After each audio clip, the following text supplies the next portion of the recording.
தமிழ் சினிமாவின் மறுக்க முடியாத ஆளுமை நம்மளோட டியரஸ்ட் எஸ்டிஆர் அவர்களுடைய தந்தை திரு விஜய டிஆர் அவர்களுக்கு ஒரு ஸ்பெஷலான பெரிய மரியாதைக்குரிய வணக்கங்கள். இந்த அரங்கத்திற்கு அவரை வரவேற்கிறோம்.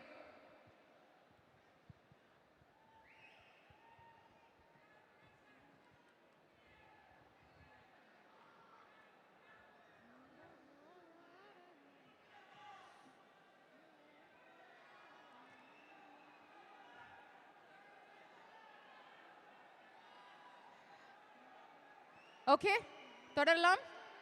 வரிசையா வந்து படத்துடைய ஆல்பம்ல இருந்து ஒவ்வொரு பாடலா நம்ம கேட்டுட்டு இருக்கோம். இப்போ நம்ம அடுத்து இன்னொரு favourite song from the album, இப்போ ட்ரெண்ட் ஆயிட்டு இருக்கிற ஒரு பாடல், ஒரு மென்மையான பாடல்.